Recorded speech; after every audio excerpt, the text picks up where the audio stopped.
The director of photography, David Grauberger, came to me in the summer of 2020 looking for a stylized film shoot that he could test out the newly released Red Komodo. I had already dedicated about 3 years of my life to researching 15th century France during the Hundred Years' War for a novel I'm developing. So I turned to that research material and I looked at this lesser known chapter of history around Queen Isabeau, the Queen of France during this time, when she is in exile in the Loire Valley, held by one of the factions during the Armagnac-Burgundian Civil War.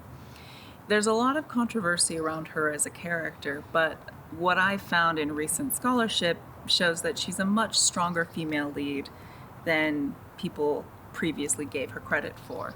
The record shows that she actually took on the role of a mediator while the King of France was insane and really tried her best, not always perfectly, but definitely strove to make peace in a very difficult time. One of the things that I've been most excited about in making this film is being able to talk with the academic and the scholarly community whose research has really informed this film. Many of the people involved in the film were either current members of the Society of Creative Anachronism or had been members of SCA in the past. I owe a deep debt to Rachel Lawrence, whose persona is the creative Contessa, who really works very hard to inform and educate from her own wealth of research. In Knight to Queen, my two leading ladies are Julie Swem and Ariel Beatty, both of which worked with me 10 years ago on an experimental short film. The Duke of Burgundy is played by Leo Robitaille, who is a leather worker. Most of the blades were made by Seven Embers Forge, which Sam Hallott, who plays our Armagnac guard, actually forged himself. It's a really special way to see everyone's talent and passion honored in this way on the big screen. We ended up shooting it over 2 days in the fall of 2020, right as the second wave of COVID was really hitting. While so many productions were shutting down or rescheduling, it was really important for producer Evan Cannon and I to go through and make sure that our approach to making this film would be COVID compliant. And doing that meant going through the training with Safe Sets International to make sure that we could create the best environment for our cast and crew, which was already reduced. Everyone 24 hours before arriving on set would do a self-check. Do you eliminate anyone having symptoms, and knowing that the day before shooting we could very well cancel everything if someone was not feeling well. One of the very first calls I made at the beginning of the production was to Daniel Wendt, a very gifted and talented composer out of Los Angeles. After having worked with him on 3 previous films, our collaboration goes back more than 10 years. The challenge with a good score for a period drama is not completely emulating chamber music, because then you won't really have the tension that you need.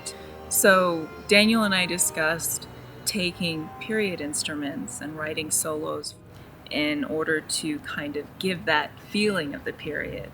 I think a lot of filmmakers assume that you have the look you need at the time of shooting.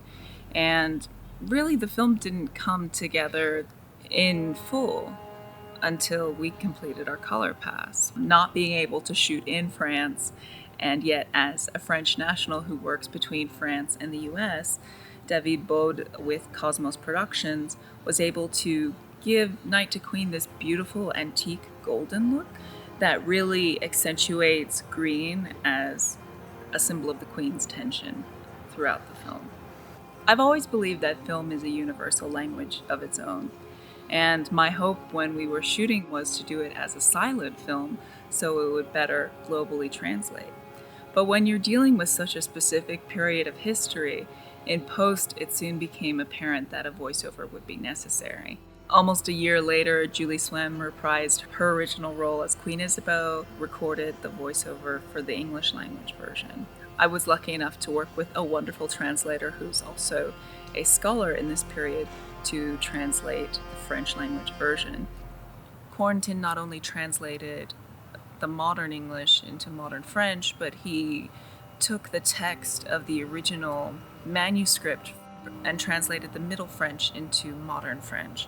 That created an opportunity for me to also reunite and work with a longtime filmmaking partner of mine, Anastasia Cummings, who is a native French speaker herself, a talented director in her own right. We cast Elsa Prusin and did a remote recording session over Zoom. I'm listening to the intonations being delivered in French. Anastasia is listening to the French and making sure that the light German accent isn't overpowering and is still believable. And the result is apparent in the French language version. My hope is that audiences will see Knight to Queen and come away with a greater appreciation for the strong women of this time period that history forgets.